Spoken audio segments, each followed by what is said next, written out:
June 4 రేపటికి నరకాసుర వధ జరిగి ఒక సైకో ప్రభుత్వం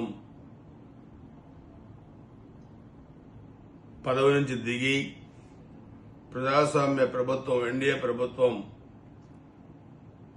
రేపటికి ఒక వన్ సైడ్ మెజార్టీతోని 164 సీట్లతోని అధికారంలోకి వచ్చిన రోజు, ఆర్థిక వ్యవస్థ పతనం కావడానికి కారకుడైన జగన్మోహన్ రెడ్డి గద్దె దిగిన రోజు.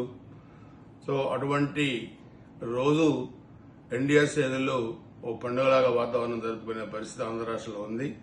కానీ ఈ నయవంచక వైసీపీ నాయకులు దాన్ని వెన్నుపోటు దినంగా భావిస్తున్నారు. అంటే ప్రజలు ఇచ్చిన తీర్పుని వెన్నుపోటు దినంగా మీరు పాటిస్తామంటే ప్రజల తీర్పుని మీరు ప్రజల్ని వెన్నుపోటుదారులుగా మీరు పరిగణిస్తా ఉన్నారని చెప్పి జగన్మోహన్ రెడ్డిని వైసీపీ నాయకులు అడుగుతా ఉన్నాం. చెల్లెల్ని తల్లిని వంచిన వాడు వెన్నుపోటుదారుడు. బాబాయిని గొడ్డలపోటుతో చంపి గుండెపోటని నమ్మించే ప్రయత్నం చేసిన వాడు వెన్నుపోటుదారుడు. నమ్మి ఓట్లేసిన ప్రజల్ని 151 సీట్లు ఇచ్చిన ప్రజల్ని నమ్మిన ప్రజల్ని వంచిన వాడు నయవంచకుడు, వెన్నుపోటుదారుడు జగన్మోహన్ రెడ్డి.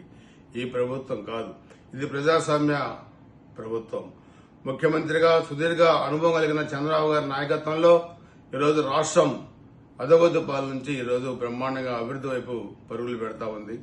రాజధాని లేని రాష్ట్రం నుంచి అమరావతిని రాజధానిగా కట్టుకునే పరిస్థితికి మనం వచ్చాం. రాష్ట్రం ఆర్థిక ప్రగతి పట్టాల వైపు పరిగెడతా ఉంది. సో ఈ వెన్నుపోటుదారుల్ని గంజాయి బ్యాచ్ని 1924 మధ్య గంజాయి బ్యాచ్ని తయారు చేసి రాష్ట్రంలో వదిలి ఏ యూనివర్సిటీలోనే ఏ కాలేజీలోనైనా చదువులు లేకుండా పిల్లలకి గంజాయి నేర్పించిన వీళ్లు తెనాలిలో కూడా చూస్తే గంజాయి దాగి కానిస్టేబుల్పై దాడి చేసిన వ్యక్తుల్ని సిగ్గు లజ్జ లేకుండా వెళ్లి జగన్మోహన్ రెడ్డి పరామర్శించడం దేనికి సంకేతమో ఈ వెన్నుపోటుదారులు వైసీపీ నాయకులు చెప్పాలా. కాబట్టి ఈ వైసీపీ వెన్నుపోటుదారుల్ని శాశ్వతంగా సమాధి కట్టాలి. ఇటువంటి వ్యక్తులు రాజకీయాల్లో బతకూడదు. రాజకీయాల్లో బతికితే సమాజానికి చెడు వస్తుందన్న సంగతి కూడా మనందరం కూడా గ్రహించాల్సిన అవసరం ఉంది. కాబట్టి రేపు ఎన్డీఏ శ్రేణులందరూ కూడా రాష్ట్ర వ్యాప్తంగా ముఖ్యంగా గుజరాత్ నియోజకవర్గంలో కూడా ఈ నరకాసుర వధ పేరుతోని మరి ప్రెస్ మీట్లు పెట్టడం, అదేవిధంగా బాణసంచా కాల్చడం, ఈ నరకాసుర వధ జరిగిన రోజున సంబరాలు చేసుకోవడం కూడా చేయవలసిందిగా కూడా నేను శ్రేణులందరూ కూడా విజ్ఞప్తి చేస్తా ఉన్నాను.